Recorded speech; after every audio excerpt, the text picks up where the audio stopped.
from Section 204, Heavy Hockey Podcast with Michael and guests. Heavy hockey isn't dead. It's just getting started. Hey, it's Michael here from Oilers Live. Back again for another recorded podcast of the Heavy Hockey Podcast with none other than Mr. Sean Patrick Ryan, SPR, as we like to call him. And I haven't had him on the show in a long time. Welcome back, Sean. How you doing? Great, Michael. How you doing? I am doing awesome. So it's been forever. It feels like sort of pre-pandemic. I think is the last time I had you on the show. Yeah, not much has changed since then. Eh? No, not much has changed. Still lots of Oilers hockey to complain about. Well, anyway, thanks for coming back. And before we're going to talk about obviously Game 1 of the Oilers Blackhawks play-in round.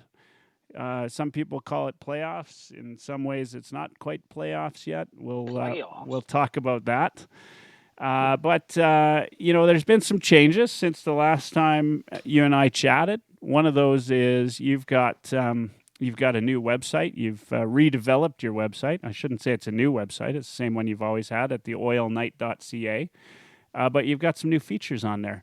Why don't we chat a little bit about that before we talk some hockey? And love to hear what's going on and what's new in your life there.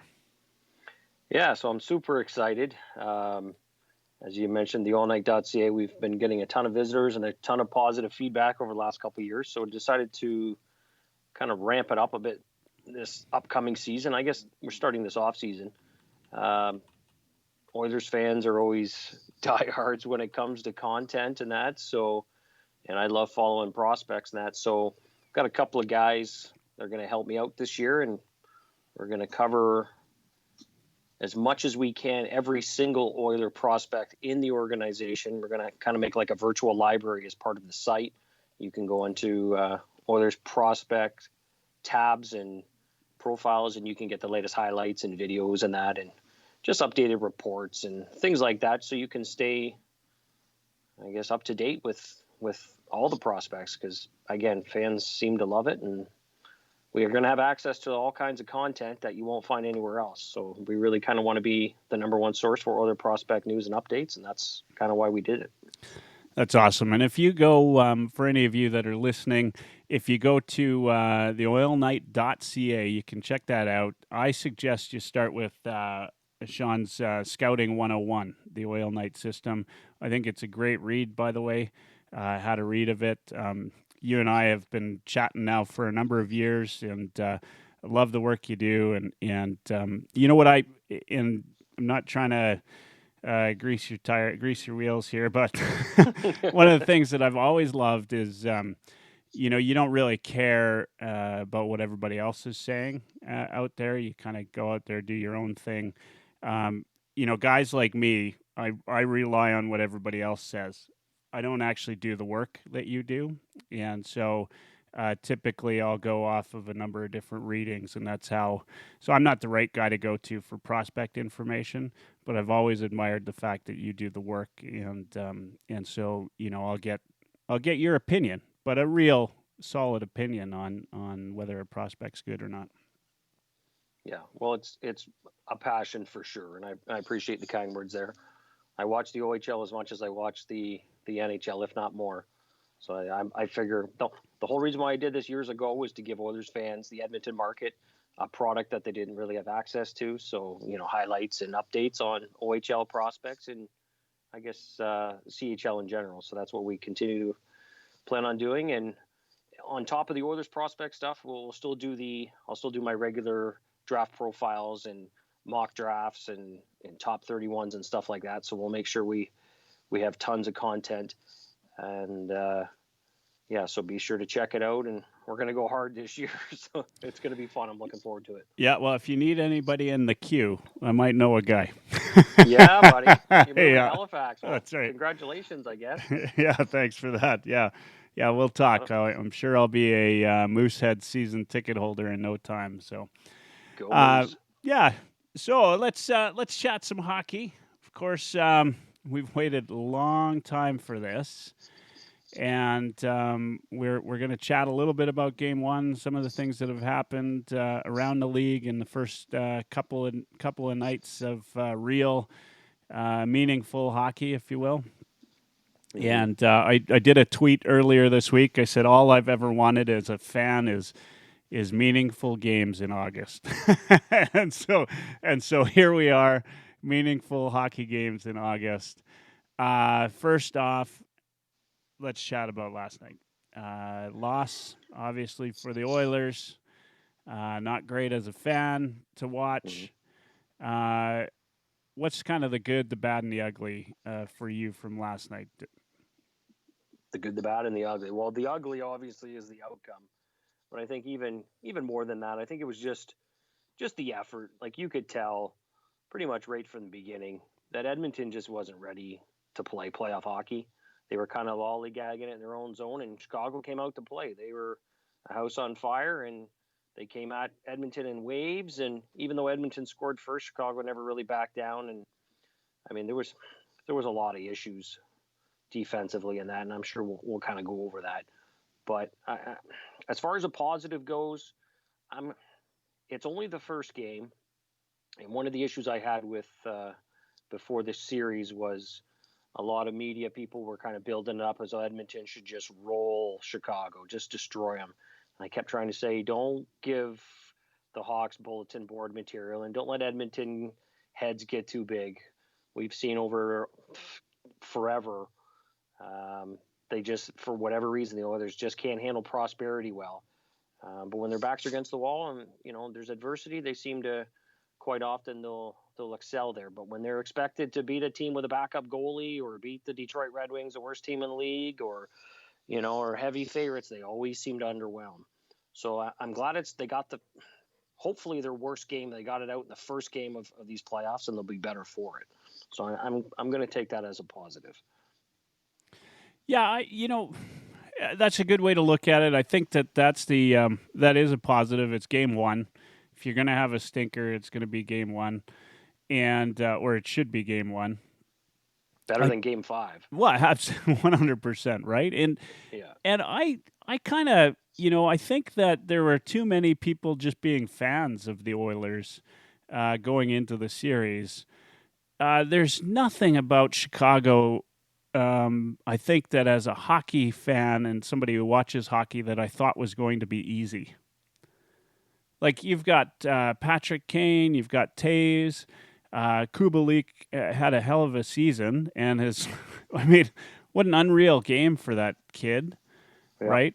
And then probably the worst thing that could have happened for Edmonton was Corey Crawford making it into the bubble on time. And as you know, goaltending can often, as Montreal knows after last night, goaltending can take a team a long ways come playoff time. So that, and I wouldn't say Crawford was lights out last night. I don't feel like he was super tested, but no. But if he does get tested, he's going to be a hard goalie to beat. He still let in 4. I guess so. There's the positive. I think that if I took a real positive from the game, our power play's still roaring on all 6 cylinders, right? Like it's it's going, and so power play looks good. I think that I think that some of the little bits that you'd get out during the season came out early last night, right? Mm-hmm. And I find it. I was at the game where Edmonton lost 8-0 or 8. What was it? 8 in San Jose. Now I can't remember the score. Did we score a goal? I think we scored a goal that game. I don't even remember games like that. Even this first game, I just don't even. But like I've mentally tuned out in the third period. You gotta let those games go and just move on and bounce back, right? But yeah, San Jose, I don't even recall that game. It was awful, and I was there for it. Beside who happened to be the most annoying Sharks fan in the whole building. So I mean, these games you can come back from. In fact, you talk about something to pin up in your locker room, right? Sometimes you can take a game like this and turn it into something, right? Like you can Yep. turn it into a rallying cry. Like you got to show up. You know, a team that shows up, Columbus, Yeah. right? Like, Yeah. I mean, wow, those guys play, right? I love, yeah, as much as I love to watch Toronto lose, just like everybody, I love to watch Columbus play. Like, Yeah. Well, watch those they're like, guys in front of the net. They're unreal. They're good. well, and they play hard for their coach, right? Like he demands it. That's the kind of style. And I agree. I mean, there's so many guys on Columbus that I've always been a fan of, right? And ironically, they got a bunch of ex-Londonites on there. Josh Anderson, Boone Jenner's from London. He's a hell of a player. Liam Foodie, he was showing off his Oh, speed tonight. Speedy. He looked good. Yeah, he Yeah, did look good. yeah, and yeah, they got Scott Harrington and yeah, they've got a really good team. They work hard. They don't have the most talent in the world, but yeah, like you said, they work hard, and I think the Oilers can kind of take from that a little bit. Like it doesn't matter how skilled you are. You could see Edmonton was, oh yeah, like, we're ready for the game, let's go. But they were only ready to play on the opponent's side of the red line. And as soon as the puck started coming back in their own zone, they just didn't show enough intensity and commitment to the game. That was really the most noticeable thing for me. The forwards, their puck support, the zone exits, we struggled all night long. We just didn't have. We got beat to every puck battle in our own zone. Like it was just awful. And Edmonton's just got to be better, right? That's plain and simple. And that's up and down the lineup, right? Which I Yeah. actually, I think that's good in some ways, right? Like I'd rather see it sort of a problem with everybody, so you can kind of look at the whole team and say just be better, rather than one or two guys who you can blame for a loss, right? Yeah. So having said that, controversy right out off the start. Smith goes in net. Your thoughts? Is it the right move to start Smith yesterday? No, and that's easy to say in hindsight. But I mean, I knew Tippett was going to go that route when he was playing coy the whole time. I mean, Smith has been his guy all along. Smith has got the benefit of the doubt. There's a long history there, and even though I think we can all agree Koskinen outplayed him in the preseason or whatever you want to call that. It's because of his experience and how he did last year in the playoffs with Calgary. Even though they lost, he played well. I mean, I understand why he went there. I would have went with Koskinen. And it's funny, in our playoff pool with a bunch of Oilers fans, you get to pick two goalies. You got to pick 15 players and two goalies for the whole playoffs, and it includes the play-in round. And one guy in our pool took Mike Smith, and I took Koskinen, which was kind of funny. So when Smith started, he was kind of laughing, haha, Mike Smith, he's the starter. Well, then, I kind of got the last laugh in the end, I think, because I think Koskinen's going to kind of take the role and run with it. But I mean, I understand why Tippett did it, but I think looking back, he's too loyal to a fault, and it's kind of an old school thing. And I'm going to go with my gut. He should have just. Koskinen was hot down the stretch, and he was great in preseason. You should have went with the hot hand, in my opinion. But I'm sure he will in game 2. Yeah, I keep thinking that he will go with Koskinen in game 2, but then there's a little part of me that thinks, again, your gut tells you, well, Smith is a guy that battles back, right? And he's not going to have. So I think I'm about 90% certain that he's going with Koskinen, but you just never know. And I'm not going to complain a lot about Tippett because look what he did this year, right? Like he took a team that a lot of people didn't expect much from.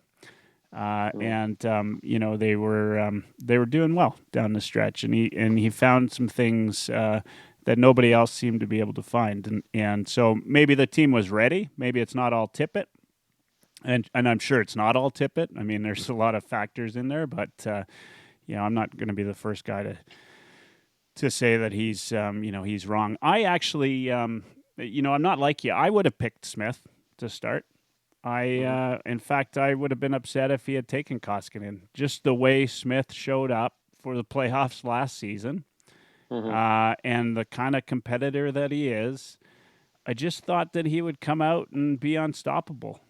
Or rather, the other way around. He'd be the guy stopping everything, right? He certainly. Yeah. Well, with Smith, I mean, you always have that.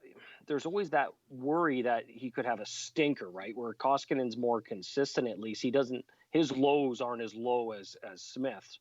But and to be fair, like, let's be honest, the team was awful in front of him. And I've heard a lot of people say, and even Tippett was saying there, it wasn't a goaltender problem yesterday. It was the players in front of him problem.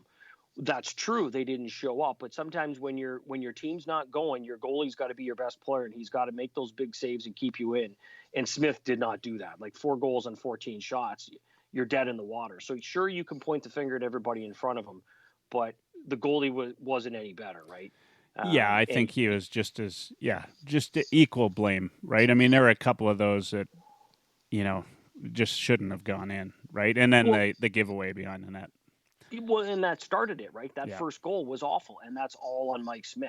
So you could argue if he doesn't give up that first one, does Chicago have any life or momentum, right? If Koskinen's in that, he doesn't give that puck away, and maybe now all of a sudden Edmonton starts building confidence, and it's not a 1-1 game. It's 2-0 next thing you know. I don't know. There's a ton of what ifs, but realistically, I think he doesn't really have a choice. Like, he's got to go Koskinen, but it doesn't sound like he's 100% convinced, and that scares me. yeah. I'm on board with that. I'm a little bit scared. I think he's got to go Koskinen as well. But I think either way, the team has to be better, right? And they have to come out doing something that's completely different from. I thought after that Connor McDavid goal that it was going to be a runaway for Edmonton. And after watching the Canes-Rangers game, I actually expected a lot more penalties called. And there were still a number of power plays, but in the Canes-Rangers game, it seemed every time I turned my head, there was another tripping call or hooking call, and I thought, okay, maybe the league's trying to send a message to the players game 1, and I thought that's going to work out in the Oilers' favor, but they started calling them, they didn't call the hooks against Connor like they always do, and they went back to the same old. Or the headshot to Ennis that they missed somehow. Oh yeah, I mean, I the only surprise for me there was I thought that it should be reviewed, and it was, thankfully. But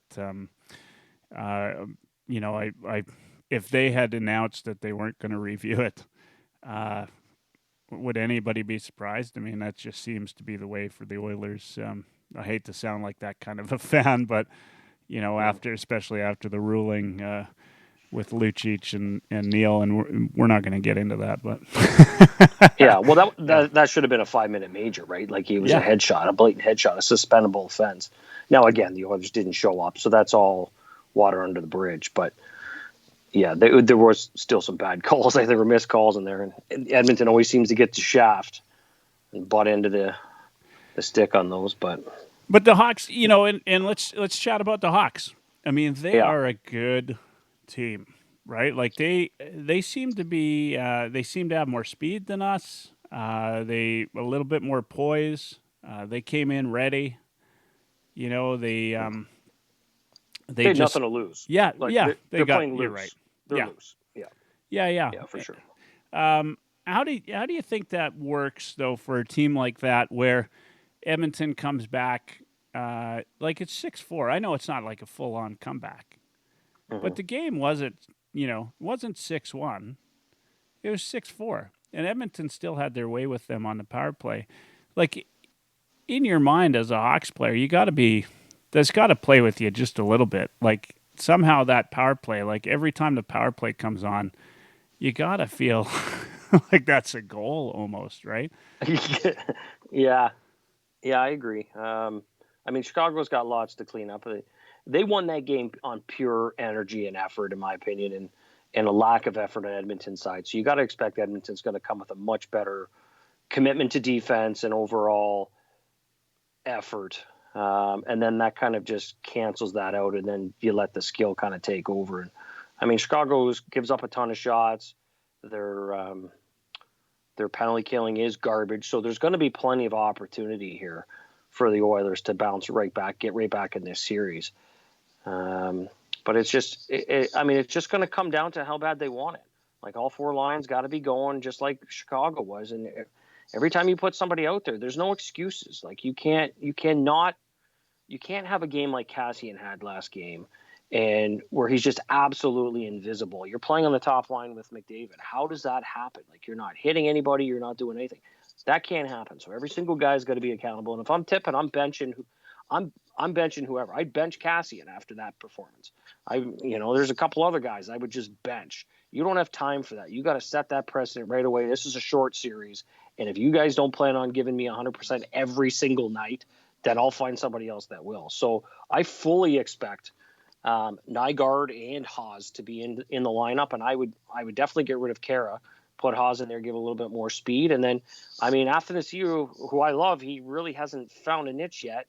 Maybe he gets an opportunity somewhere, but he didn't play much, and I wouldn't be shocked if Tippett just says, you know what, I haven't seen enough from you. You don't seem to be clicking anywhere. I'm just going to throw Nygaard in there and give me even more speed, right? So, the coach has got to do what the coach has got to do, and he's got to get the most out of his team. And you just can't accept any floaters at this time. Yeah, you snuck into my next topic, which was going to be lineup changes, and so and I guess that's the thing. The other player that I thought, you're talking forwards, but a guy that I thought made a lot of errors on defense, Larson. And led to some odd man kind of rushes where they shouldn't be. Where you're in your side of the zone where there's no, like, Larson seemed to be turning away from the play at every chance. And one of the things I've always thought about Larson is his real strong point is down low, right, when the puck's in the zone.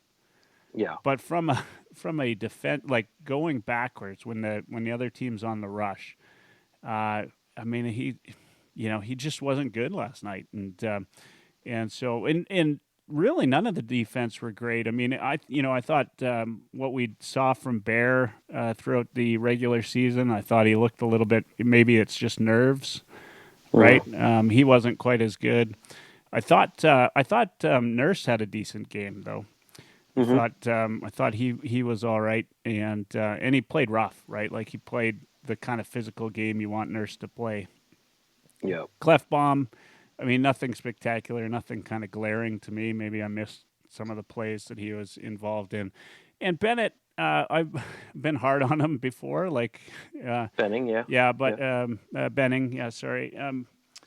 But I thought he was all right last night. But the guy said, I think we definitely need more from Bear, who you just expect more from, and I love him as a defenseman, and Larson, and then Russell made one nice play on D, which was rather un-Russell like, I thought. So you can't ask much more. He gets shit on all the time. So if he can make a good play, then I think it's worth it. He's got the experience though to come into a game like that and not have the nerves. I wonder how much nerves played into Bear's game last night, and how where he'll be at in the next one.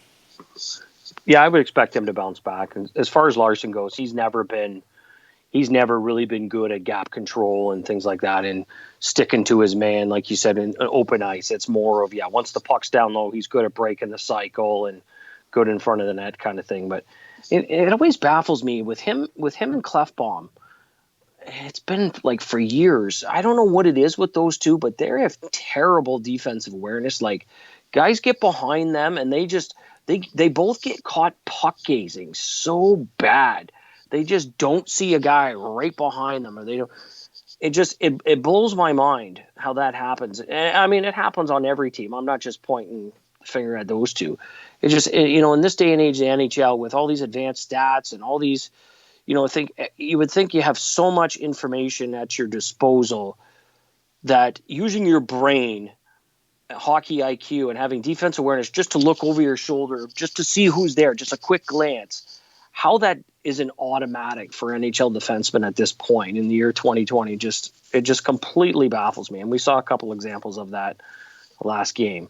Guys sneaking behind because the defender's just caught staring at the puck.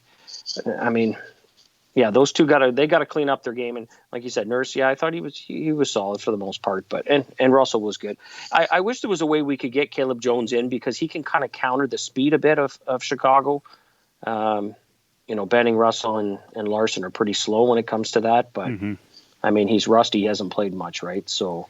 You think we'll see, we're talking about prospects and TheOilKnight.Ca. You think we'll see Broberg at all in the series?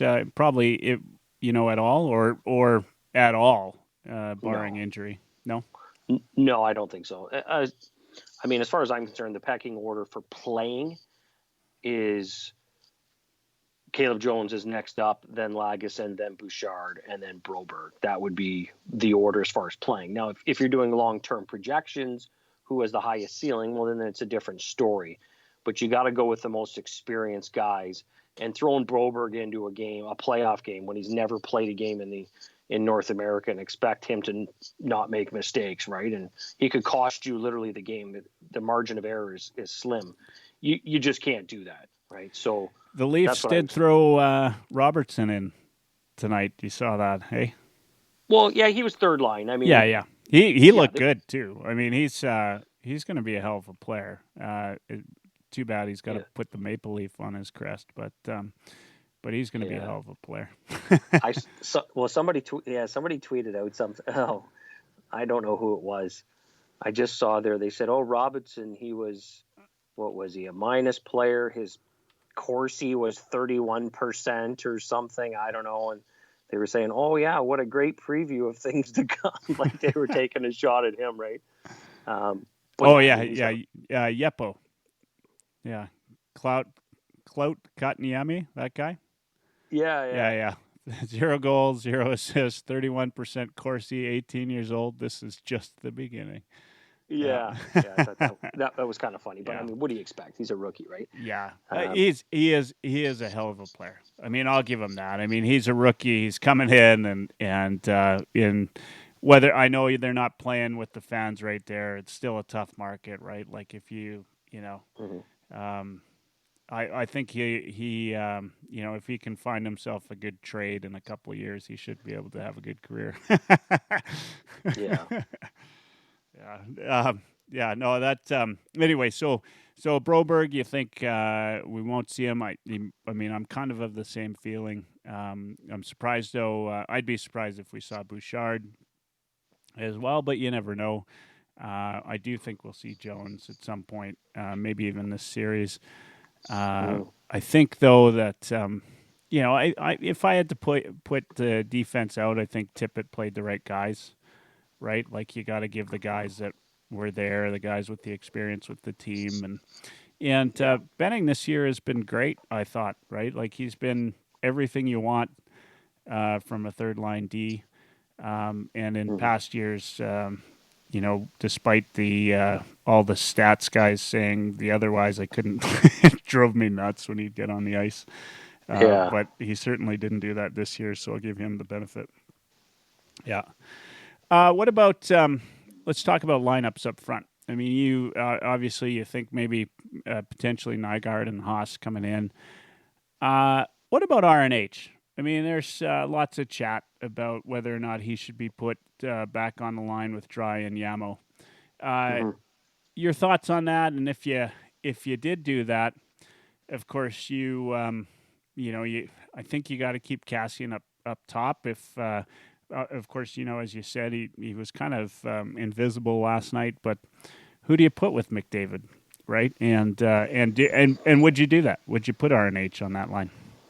Yeah, it's funny because David Staples, the Cult of Hockey, put out a poll there asking if you would put Nuge back with Draisaitl and Yamamoto, and I think it was somewhere around 81% were saying yes, do that. And for me, See, I'm a big fan of pairs. I've always been a big fan of pairs, and I like balance in the lineup. And I understand that, that line was really clicking. But Draisaitl and Yamamoto, I thought they were still really good. And I think they still have the chemistry. And the problem is finding somebody to play with McDavid and being effective. And that line, all three of them, Nuge, Cassian, and McDavid, got caved last game. So now you're going to take Nuge away and put who up there? Ennis? And it's going to be even worse, right? So I hate to panic and knee-jerk reactions and, well, it didn't work for one game, so let's blow it up. Nuge and McDavid were really clicking down the stretch. I liked the chemistry the two of them had. I would still personally stick with it.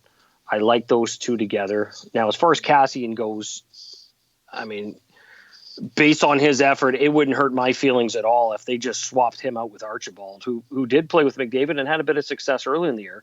At least with Archie, you're going to get the effort, right? Well, and he played big last night, like he always does, right? Like he plays yeah, twice he's 176. His size. Yeah, he's 176-pound wrecking ball. He really is. So I mean, if you want to send a message to Cassian, put him down to the third or fourth line, run Nuge, McDavid, and Archibald in the top line, and then just keep Draisaitl with Ennis and Yamamoto. I would still stick with that because then it's still putting Taves against McDavid, and then you still got the Draisaitl matchup you want, right? But I understand why people want to load up the top line. It was so good. I just think it minimizes McDavid's value because he doesn't have chemistry with anybody else. So now I feel like in terms of balance, you're hurting yourself. You're kind of limiting yourself to being more of a, I hate to say a one-line team, not counting McDavid, but I don't know. It's a tough decision either way. I'm not an NHL coach, but that's just what I would do. I would stick to the balance, stick to the pairs on those two lines. And I think I mean, I'd be all right with that that setup. I think that if you're playing against Chicago, not having Cassian on that top line is fine, right? I don't look at Chicago as the same type of team that you need, a Cassian on that top line for some type of, extra strength or muscle to protect McDavid. Yeah. And certainly, as you said, I mean, Archibald, he's a wrecking ball. He just, he goes in. I think he's actually good for a guy like McDavid to separate the puck a little bit down low, get a little bit of movement down there. I just love the tenacity that he goes into the corners, and I think if you got him going and McDavid going, and then you're opening up Nuge or vice versa, maybe Archibald's opening it up for McDavid. I think that's a good lineup. I think you're right. I think maybe Cassian needs to play back onto that line in this series at least after last night, and so. I'm not sure I'd put Ennis up there, and I like Ennis. I liked what he's brought to the team so far. I'm really disappointed that we haven't had from Athanasiou what we expected. And he just hasn't clicked. I think some of that is just timing, right? I think next season we can expect more out of him and the Oilers. I think Yeah, I mean, if he's there. Well, yeah, we don't really have time to wait for him though. Yeah. I mean, it's frustrating with new players. They don't necessarily get acclimated with their new team, or they don't. Quite often, we see they don't get the benefit of the doubt. They're on a short rope or a short leash, and it seems like that with Tippett. I want to try some new looks. He tried in preseason. He lasted 2 games or something, and he took him off, and then he put him on the third line, and he just keeps kind of bouncing around. And part of it is adjustment. Athanasiou trying to adjust to the system and his new teammates still, but part of it is his teammates trying to figure out what he wants to do too. And so a few people had mentioned there on Twitter, they noticed that a lot of times he's in the right position, but nobody's getting him the puck and that. And I mean, I think his effort can still be better for sure. I think there's still a lot of. He's still overthinking a lot. Like I saw when he grabbed the puck there the one time, and it was a 1-on-2 or something. I was kind of hoping he would use his speed and go around the guy. Instead, he just took it and dumped it in the corner, like he's been told to do, kind of thing. And right then and there, I kind of thought, well, he's he's thinking, do what the coach wants. I got to kind of stay in the coach's good books, right? But he still didn't get much ice time. Like, what was it, 8:33 or something he got? So it's hard to blame the guy. He only plays 8 minutes a night to expect him to do a whole lot. But then, I mean, there's other people saying, you know what, just put Nuge back with Draisaitl and go back to Athanasio, Ennis, and McDavid on the top line because they had chemistry there for a bit. So, I mean, maybe the coach does that, but I feel like, if anything, he's probably going to just end up scratching him, and because he hasn't had much chemistry, and just bring in a guy like Nygaard and just roll the dice, right? Yeah, I think tomorrow really tells us a lot about where Tippett goes with this team, right? I mean, it's so difficult. I don't envy being in that situation where, you've had an exhibition game against Calgary, that, it was so hard to get anything from that game because, Edmonton came out with a little bit more speed, and then I thought Calgary actually, was the better team in the second period and part of the third period in that exhibition game, but Edmonton capitalized when they should, and so, having said that, like, that's just a hard game to take anything out of, to go into, the first game against the Blackhawks, who you never know with the Blackhawks who you're going to get, right? Like, they've got all the pieces to have a good team. And then at the same time, they've got all the pieces to have a shitty team too, right? It's kind of like, it's like you said, they've got nothing to lose, but they've got, I mean, DeBrincat and Strome, thankfully, they're not clicking like Kubalik and right, like, because if they start going, that team's got something, right, and I mean, and even for that matter, right, like, they have the offensive power. I think, though, you gotta beat them on the defensive side, which Edmonton, obviously 4 goals. I think they did all right, but you can't. It's hard to win a game if you let up 6. Well, and it's hard to win a game when you're defending. Like, how often was McDavid's line in its own zone defending, right? And it's because they weren't providing enough puck support. They weren't battling hard enough on the boards. They weren't just doing enough in the defensive zone to create offensive chances, right, and go the other way in transition. So they and see, it's funny because I always worry about series like this when you get, and I think Edmonton was a heavy favorite. I always worry about, and I remember Tippett saying earlier in this in camp or whatever, somebody had asked him there about Chicago and are you game planning for Chicago? And I remember him saying, well, we're not really worried about Chicago. All we're worried about is us. And it's kind of that, well, if we just play our game, we'll be fine kind of thing. And you underestimate your opponent. And it kind of seems like you're unprepared for the possibility of them punching you in the mouth first, or, dictating the play. And I think that's kind of what happened. Like, Edmonton wasn't prepared. Like, Chicago, everybody knew that Chicago plays with speed. They are one of the fastest teams in the league. They come at you with speed. I remember tweeting that out in preseason. And it just seemed like Edmonton wasn't prepared to handle their speed and, have quick puck moving in the D zone, 1-2, and get it out because they're really fast. Like, they didn't seem like they were prepared for that. They just figured, okay, we're going to impose our will offensively and everything should be fine. And then when that didn't happen and they're stuck in the D zone, now they're panicking. They don't know what to do. And then it's turnovers like crazy. So that'll be the biggest adjustment we'll see from game 1 to game 2. Now Edmonton will make the necessary adjustments and prepare for Chicago speed and Taves' line and things like that. Yeah, I'm really excited to see the adjustments. You're going to have to let me know what it's like watching a game at 10:30 start time, because it's going to be an 11:30 start time when I finally make the move to Halifax. Yeah. Nice. And I'm sure you have to get up early in the morning. Well, you bet I do. The nice thing is I'm going to find myself a hockey team when I get to Halifax, play some hockey.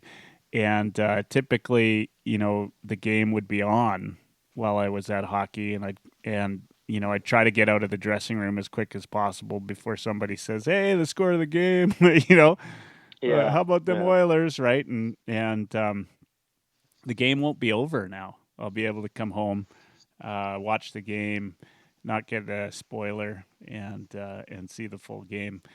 But it'll be a lot of late nights, and if next year I look a lot more tired than I do now, you'll know why.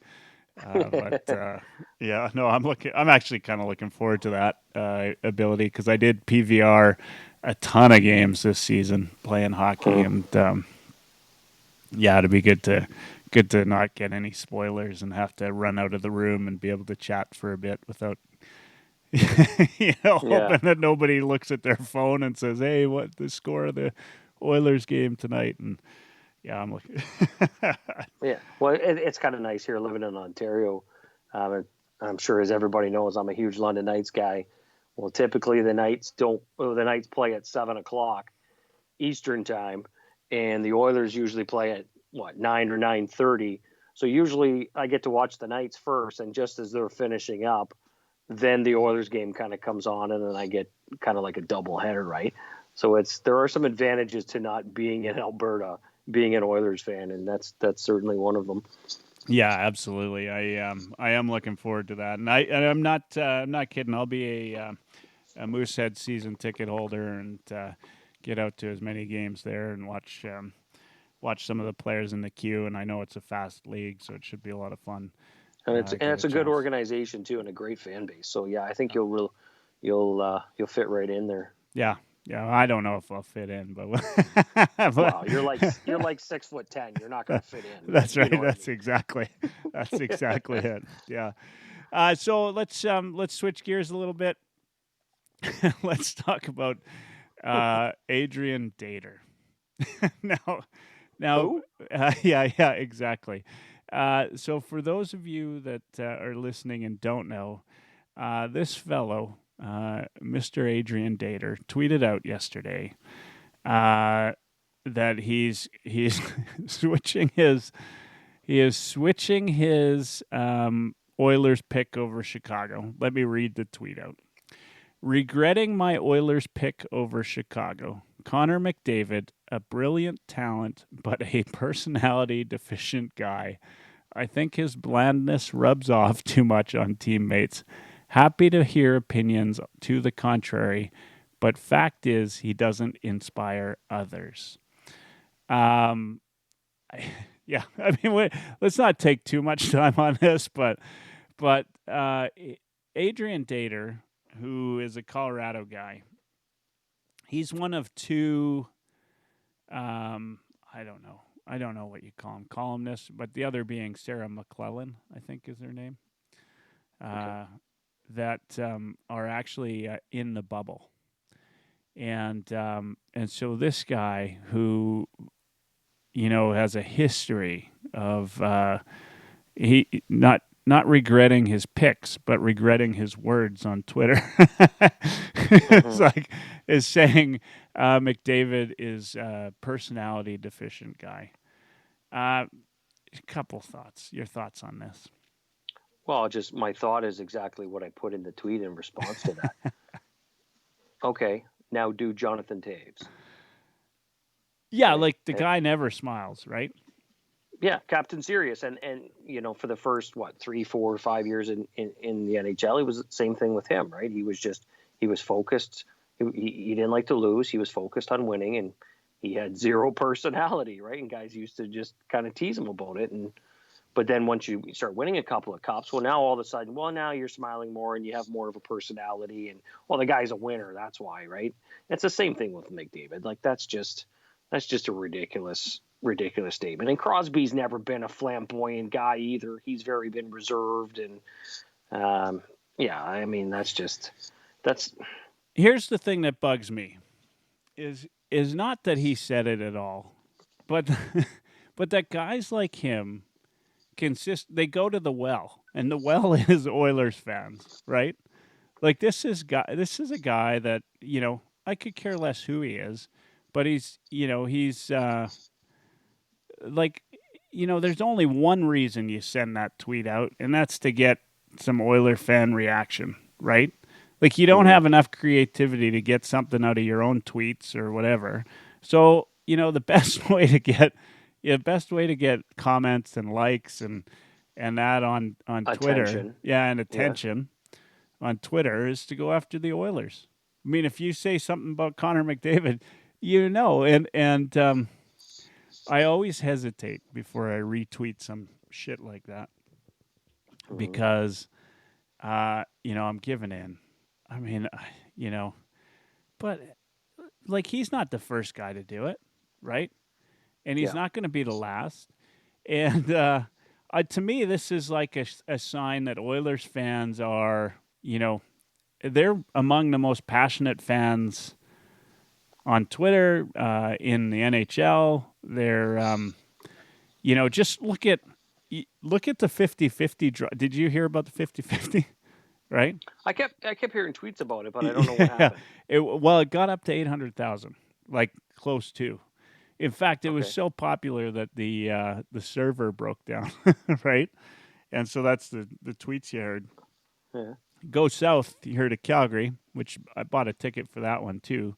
It got up to, I think, about 160 grand, right? Okay. Yeah. It's just like Oilers fans are always all in, right? Like, that's just the way the fan base is, right? And so this is like I just want to say to Oilers fans, like, we need to find a better way to deal with guys like this rather than give them the attention they deserve. And I'm just as guilty as anybody because I fall for it every single time. And you brought it up on the podcast. And I bring it up on the podcast, and I said the guy's name. You read his tweet. Read his tweet on air.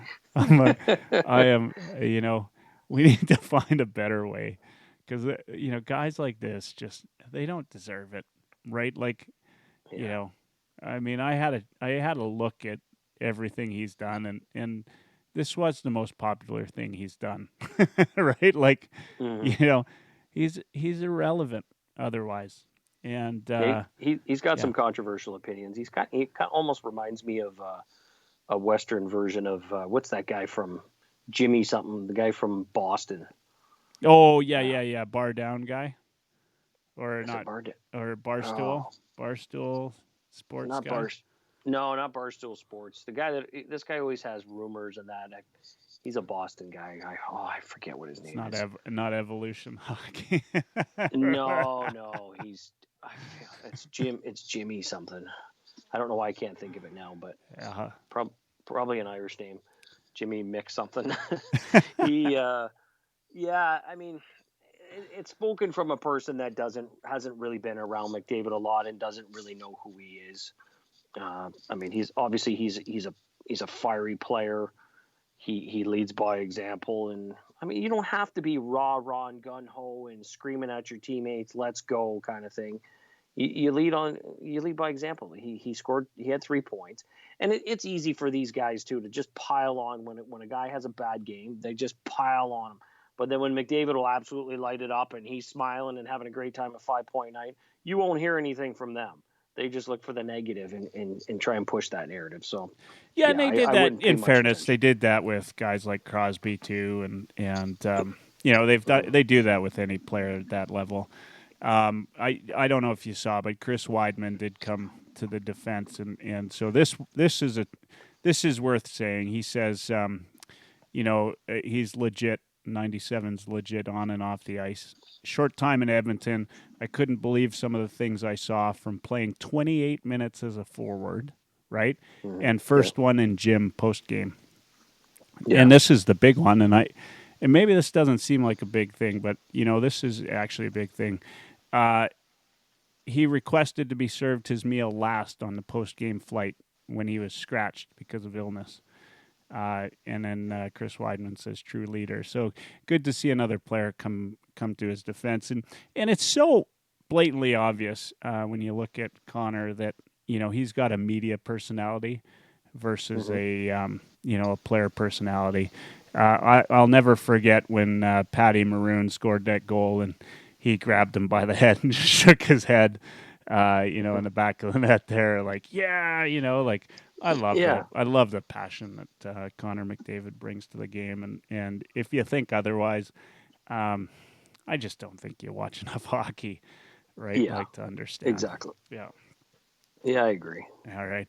So let's we'll wrap it up a little bit here. We'll wind it down. Where do you think the Oilers go from here? So obviously they start Koskinen, or well, maybe not so obvious, but we're all in agreement. It's about 90% certain you start Koskinen in game 2. Is I guess in a best of 5 series, tomorrow night's a must win, right? Yeah. Yeah. I mean, so you change wise, you weren't a big fan of Cassian. Do you take him out, leave him in, drop him down? Kara, you said you think also. Like what are the big moves you make for tomorrow night? Yeah, I think I would put Haas in for Kara for sure. And then, I mean, it's Cassie and I would move down. I'd move Archibald up, and I'd still leave Nudes there. And then if you want to switch AA with Nygaard, if the coach feels like that will give the team a boost or whatever, then by all means go ahead and do it. I mean, we don't have to worry about feelings or anything at this point. You do what's best for the team. And he's going to make changes, obviously, because that's the kind of coach he is. If they win, he doesn't touch the lineup, and if they lose, he makes drastic changes. But I mean, I just don't see how you can go to Mike Smith. It just doesn't make any sense. No matter how bad the team was in front of him, you have to give the team a bit of it. Give Koskinen a boost, and the team seems to play well in front of him. But before I go to that, it was Murphy's Law. That's the guy I was thinking of. Murphy's. all right. We're Law giving from another Boston. guy. Jimmy Murphy. I think his name's Jimmy Murphy. It says Murphy's Law. I'm pretty sure that's the guy. But yeah, he's got to make a bunch of changes. But really, it comes down to Edmonton just wanting it more in all 3 zones, battling harder, doing what they do. And James Neal had talked about that today. And they've just got to. They know they've got to be better. And I expect a better effort from them. Yeah, and would you still take the Oilers to come out of this series? Oh yeah, I'm not panicking after one game. That's probably the best thing for them. Now, if they don't win game 2, then there's going to be a problem. I'm going to change my tune. But I mean, I really feel like this. I mean, they're the home team. There's so many reasons why, and they're playing for Cave, why they should go a long ways and why they can. And it just comes down. It almost just comes down to the mental part of it, right? Like how bad do you want it, and resiliency and things. And this team's been resilient all year. They lost a couple games. They never lost more than 3 or 4 games in a row. I still believe in this team, and I'm not going to panic after one game. I think they've got what it takes to bounce back, and I think they will, quite honestly. To me, and I'm 100% on board with that. And I think when I think about it, I think when you got 97, getting a few points in a very poor overall effort, you're on the right track, right? Like that's the kind of, if you're going to have a loss and you still have that kind of going your way, that means that you've got a lot of room to move, and the rest of the team can come to the forefront. And I think we'll see more from Draisaitl. I'm just such a big Draisaitl fan. And I wouldn't say he was awful last night. I thought he was pretty good. Mm-hmm. He does what Draisaitl does, and I think sometimes he's doing things where you don't really realize he's doing them.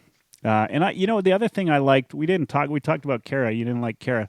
I actually liked Neil and Chason last night. I thought they had good games. I thought, for guys that were playing, fourth line, right? Like they were noticeable, right? Noticeable in a good way. And of course, Neil did that patented Neil move in front of the net which ended up, it didn't go in the first time, but he got it on the second go around. I think that's what you expect of him we probably should have paid a third rounder if the rest of the season went, especially after seeing Lucic's breakaway chance last night. But the fact that Lucic had a breakaway, I mean, that's amazing too.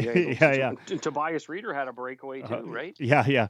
What I love, and I'm a big DeBrusque fan, but I know you didn't watch the whole game last night. But after that, DeBrusque says, "What a move by Reeder." Reeder was losing the puck, and his head's down, and he only had one move because his head was down. And let's put it on the backhand and put it up. And, nobody knew what he was doing, even Reeder. So went in the net. That's typical Tobias Reeder from what we saw. But good on him. And the Flames won. Drives me nuts. Not the outcome we want first night of playing round, but tomorrow's a different story. Yeah, we'll bounce back tomorrow. We have to. You bet. And for those of you listening, it's probably going to be today. All right. You know what? That's plenty. I'd like to get this finished up, produced, and out the door so that people got a chance to listen before Game 2. Thanks again, Sean, for joining me. I'd like to get you back, say, Game 3, after Game 3, if it works. Sure. I know that's not going to be a series winner, hopefully. Hopefully not. So I'd like to get you back then, and it's good to have you back on. This is just a quick one, and probably how we'll end up doing them throughout the playoffs as they go. Thanks again. Awesome. Congrats on the redevelopment on the website. I think it looks great, and I think if any of you are out there listening, make sure you check it out. It's TheOilKnight.Ca. Also, you can find some of what Sean's written on the Cult of Hockey as well, and a couple of other places that you've contributed to. You always do great work, and as always, it's really good to have you. I appreciate it, Michael, and good luck on your move. When are you officially moving to Halifax? I got to sell my place first, and then so we're talking probably 2 to 3 months. The last thing I want to do though is move middle of winter, if you know what Nova Scotia winters are like. So, hopefully I get there before the snow flies or there's a hurricane or something like that. Or maybe buying a place in Halifax post hurricane is not a bad idea. Maybe I can get a little bit there of a you go. deal. Now you're thinking. Yeah. Well, it's a pleasure coming on. I appreciate it. And I look forward to talking to you again. Go Oilers. Stay positive, fans. Go Oilers. And this is Michael for the Heavy Hockey Podcast during the play-in round. Let's go Oilers. Thanks. Have a great night.